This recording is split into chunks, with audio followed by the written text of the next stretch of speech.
સૌથી પહેલા દોસ્તો આપણે વાત કરીએ તો આગામી 12 કલાકમાં હવે આ ડીપ ડિપ્રેશન ગુજરાત ઉપર ત્રાટકશે। તો એક અહેવાલ અનુસાર બંગાળની ખાડીમાં ઉદ્ભવેલું ડીપ ડિપ્રેશન 12 કલાક બાદ ગુજરાતમાં પહોંચી શકે છે।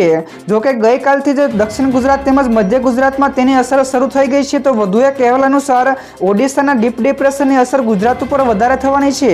તો ડીપ ડિપ્રેશન પશ્ચિમ અને ઉત્તર પશ્ચિમ દિશા તરફ ગતિ કરતા ગુજરાત નજીક પહોંચી ગયું છે, ત્યારે દક્ષિણ ગુજરાત તેમજ મધ્ય ગુજરાતમાં ભારે વરસાદને લઈને રેડ એલર્ટ તેમજ પૂર્વ મધ્ય અને સૌરાષ્ટ્રમાં વરસાદનું ઓરેન્જ એલર્ટ જાહેર કરાયું છે। તો આ સાથે જ 40 કિલોમીટરની ઝડપે પવન ફૂંકાવાની પણ શક્યતા દર્શાવી છે। તો દોસ્તો તમારા વિસ્તારમાં પણ આજે વરસાદ છે કે નહીં, ફટાફટ નીચે કોમેન્ટમાં જણાવજો। તો દોસ્તો બીજા સૌથી મોટા સમાચાર સામે આવ્યા છે। ગુજરાત ઉપર ત્રાટકવાના ડિપ્રેશનની ટાઈમલાઈન શરૂ તો આ શહેરો ઉપર ત્રાટકશે। જ્યાં દોસ્તો બંગાળની ખાડીમાં સર્જાયેલા ડીપ ડિપ્રેશનની ગુજરાતમાં 3 તારીખના રોજ એટલે કે આજે સવારના 6 વાગ્યાથી પ્રવેશ કરશે। તો આ ડિપ્રેશન 9 વાગ્યા સુધીમાં સુરત સુધી પહોંચશે, ત્યારે સુરતથી નીકળીને આ ડિપ્રેશન ભાવનગર સુધી પહોંચશે। તો ભાવનગરના બપોરના 1 વાગ્યાથી ભારે વરસાદ શરૂ થશે, તેમજ ભારે વરસાદ સાથે સર્જાયેલું ડિપ્રેશન વડોદરામાં પણ મુશ્કેલીઓમાં વધારો કરશે। તો વડોદરામાં ફરી એકવાર એલર્ટ પણ જાહેર કરાયું છે। આગળ દોસ્તો વધુ એક સૌથી મોટા સમાચાર મળ્યા છે। પાછા પોટલા બાંધી લો તો આવી ગઈ છે અંબાલાલ પટેલની ઘાતક આગાહી। જ્યાં દોસ્તો હવામાન નિષ્ણાત અંબાલાલ પટેલે ફરી એકવાર ઘાતક આગાહી કરી છે, જેમાં તેઓએ જણાવ્યું છે કે ગુજરાતમાં સપ્ટેમ્બરમાં 3 થી લઈને 10 તારીખની વચ્ચે ગુજરાતમાં વરસાદની સંભાવનાઓ છે। તો સપ્ટેમ્બરમાં બીજા સપ્તાહમાં પણ ગુજરાતના કેટલાક ભાગોમાં ભારેથી અતિભારે વરસાદ થવાની પણ સંભાવના દર્શાવી હતી, જ્યારે દક્ષિણ ગુજરાતના ભાગોમાં તો ભારેથી અતિભારે વરસાદ પણ થઈ શકે છે, જ્યારે પૂર્વ ગુજરાતના ભાગોમાં પણ વરસાદ વરસી શકે છે। તો કેટલાક ભાગોમાં પણ પૂર જેવી સ્થિતિનું પણ નિર્માણ થવાની આગાહી કરી છે। તો દોસ્તો ફટાફટ આગળના બીજા સમાચારની વાત કરવામાં આવે તો ગુજરાત સરકારનો સૌથી મોટો નિર્ણય। ગુજરાત સરકાર દ્વારા હાઈ રાઇઝ બિલ્ડિંગો માટે પરમિશન આપી દેવામાં આવી છે। તો ગુજરાતમાં જેમાં અમદાવાદ, સુરત, ગાંધીનગર અને વડોદરા સહિતના 4 મોટા શહેરોમાં 30 ઊંચી ઇમારતો ઊભી કરવામાં આવશે, જેમાં સ્થાનિક સંસ્થાઓ પ્રીમિયમ FSI દ્વારા અંદાજે રૂપિયા 1000 કરોડની આવક મેળવે છે। જેમાં અમદાવાદમાં 25, સુરત અને ગાંધીનગરમાં 2 અને વડોદરામાં 1 સ્કાય સ્ક્રેપ બનશે, જેમાં 20 જેટલા રહેણાંકો, 7 કોમર્શિયલ અને 2 મિક્સ્ડ યુઝ અને 1 જાહેર બિલ્ડિંગનું નિર્માણ થશે। ત્યાર પછી દોસ્તો બીજા સૌથી અગત્યના સમાચાર થોડા કલાકોમાં જ 10 થી લઈને 23 સુધી પહોંચી નદીની જળ સપાટી પૂરનો ખતરો પણ સેવાઈ રહ્યો છે। જ્યાં દોસ્તો નવસારીની પૂર્ણા નદી તેની ભયજનક સપાટી ઉપર પહોંચી ગઈ છે, જ્યારે મળતા ડેટા અનુસાર ગઈકાલે 2 કલાક દરમિયાન પૂર્ણા નદીની જળ સપાટી 10 થી લઈને સીધી 23 સુધી પહોંચી ગઈ છે। તો હવે નવસારી શહેર ફરી એકવાર ડૂબી શકે છે। તો બીજી તરફ અંબિકા નદી પણ તેની ભયજનક સપાટીથી ઉપર વહી રહી છે।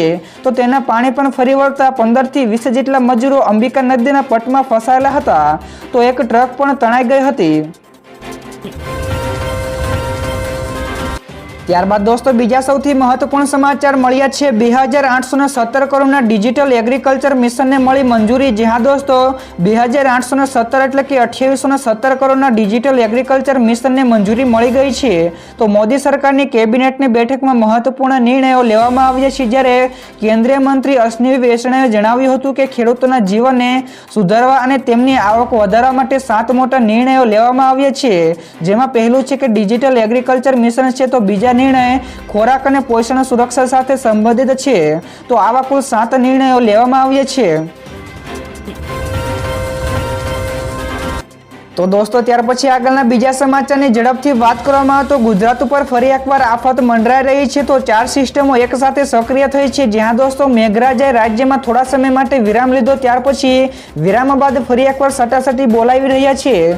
તો ગઈકાલે મધ્ય ગુજરાત તેમજ દક્ષિણ ગુજરાતમાં વરસાદી માહોલ જામ્યો હતો। તેવામાં હવામાન વિભાગના જણાવ્યા અનુસાર હાલમાં ગુજરાત ઉપર એકસાથે વરસાદની 4 સિસ્ટમો સક્રિય છે, જેના કારણે રાજ્યમાં આગામી વિવિધ જિલ્લાઓમાં સમયમાં ક્યાંક મધ્યમ તો ક્યાંક ભારે અને ક્યાંક અતિભારે અને અત્યંત ભારે વરસાદની શક્યતાઓ છે। તો ઓડિશા પાસે જે ડીપ ડિપ્રેશન સર્જાયું હતું તે હાલમાં પૂર્વ અને મધ્ય ગુજરાત ઉપર સક્રિય થયું છે।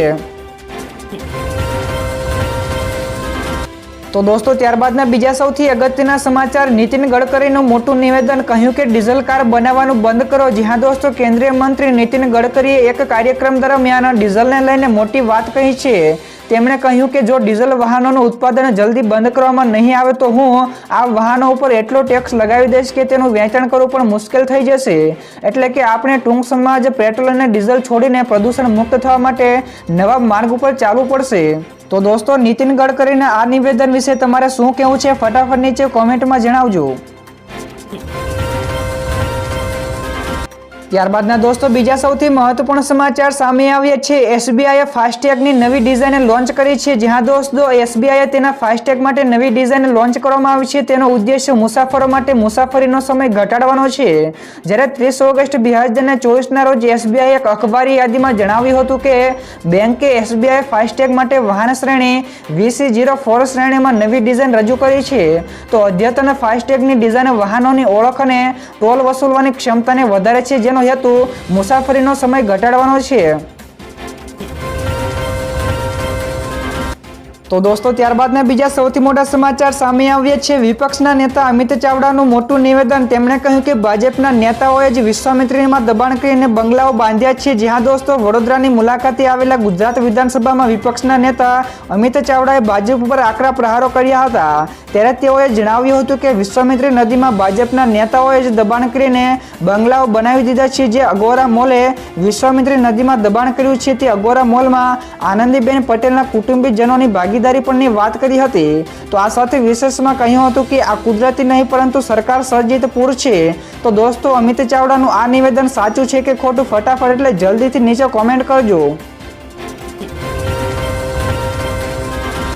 તો દોસ્તો ત્યારબાદ ફટાફટ આગળના બીજા સમાચારની વાત કરવામાં આવે તો સુપ્રીમ કોર્ટને મળ્યું નવતર ચિહ્ન અને ધ્વજ. જ્યાં દોસ્તો રાષ્ટ્રપતિ દ્રૌપદી મુર્મુએ રવિવારે ભારત મંડપમ ખાતે આયોજિત જિલ્લા ન્યાયતંત્ર રાષ્ટ્રીય પરિષદના સમાપન સમારોહમાં સુપ્રીમ કોર્ટના નવા ધ્વજ અને પ્રતીકનું વિમોચન કર્યું હતું.